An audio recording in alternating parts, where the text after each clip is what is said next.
Delmonico's has been widely acclaimed as the restaurant that changed American dining forever.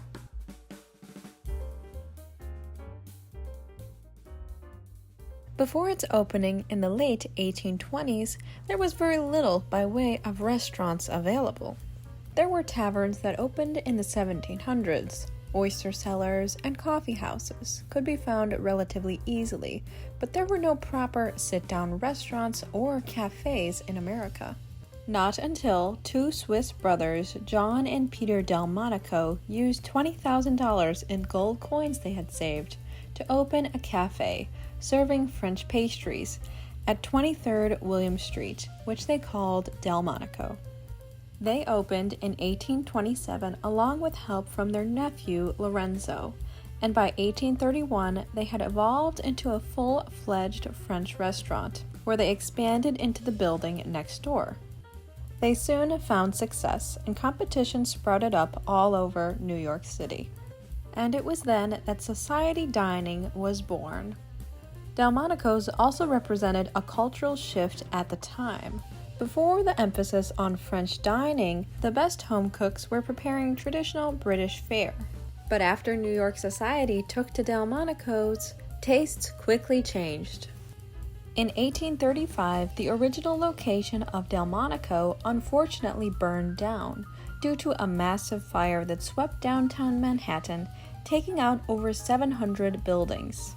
Thankfully, the Delmonico family had opened a hotel on 76 Broad Street the year before, where they moved a majority of their operations already.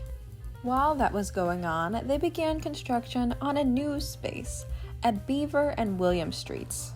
It was at this location that they opened the grandiose William Street Delmonico's, complete with 3 floors and private dining rooms. This location is the home of the restaurant we know today as Delmonico's, and it was the grandest restaurant New York City had ever known. It was then that they were able to cater to New York's high society even more, where they threw balls, held ceremonial dinners, and had grand parties. After the lodging house at 76 Broadway burned down in 1845, they rebuilt the Delmonico House just above Bowling Green at 25 Broadway. It was operated as a straightforward hotel, and it was the first to offer meals a la carte, instead of including them at a room rate. In 1842, John passed away, and in 1848, Peter sold all his interests in the hotels and restaurants, leaving the rest to his nephew Lorenzo. Noticing that fashionable New York society was migrating north, he decided to close the hotel and open a flagship Delmonico's on Chambers and Broadway, just north of City Hall, in 1856. Then, 6 years later, he decided to move even further north, opening a branch in a 4-story building overlooking Union Square on 14th Street and 5th Avenue.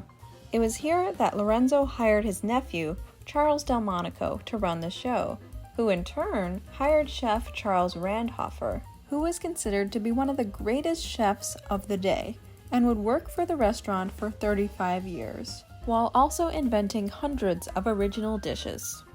In 1881, Lorenzo passed away, and 4 years later, so did Charles. By this time, there was great restaurant competition all across the city, and Delmonico's was beginning to be seen as a symbol of the past.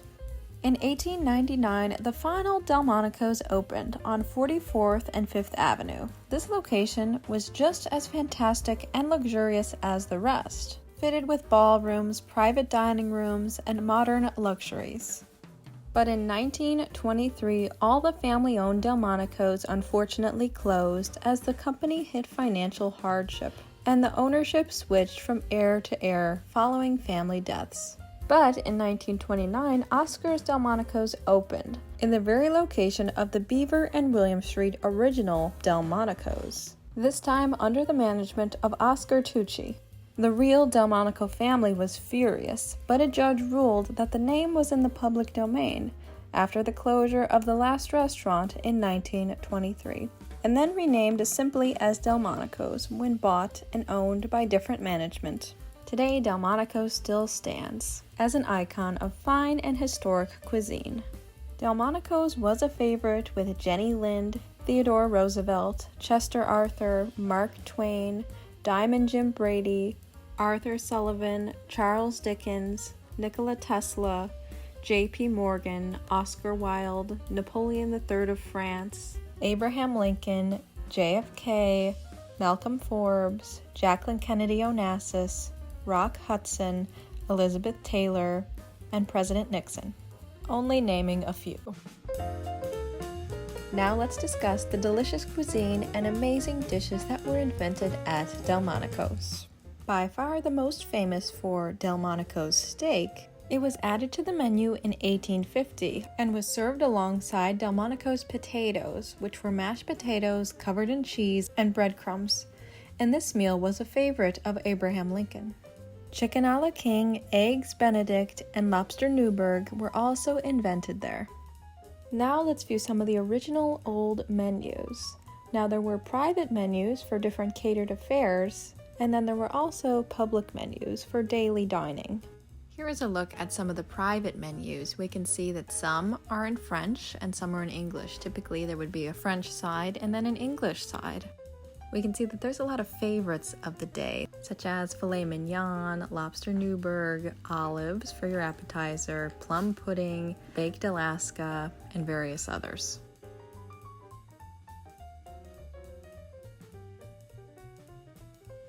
When it came to the public menus, there was a great variety to choose from, and this menu is from 1898.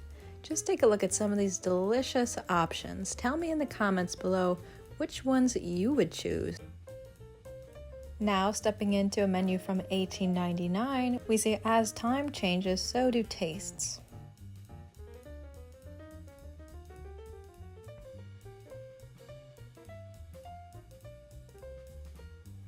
And now this menu is from 1914.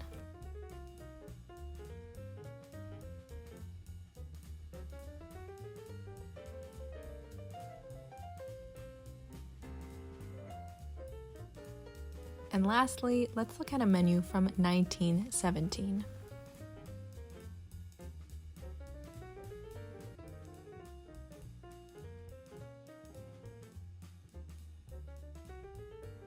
Now let's take a closer view inside and outside of Delmonico's. Here we can see the copious amounts of workers, the kitchen staff, and the servers.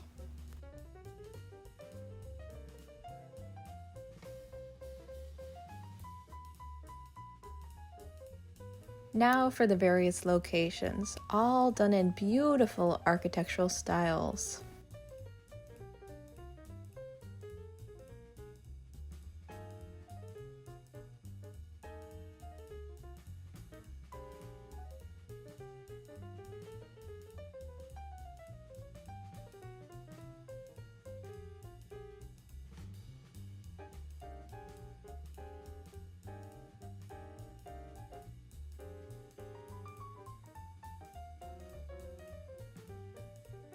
And now for the interiors, where lavish parties and affairs were held.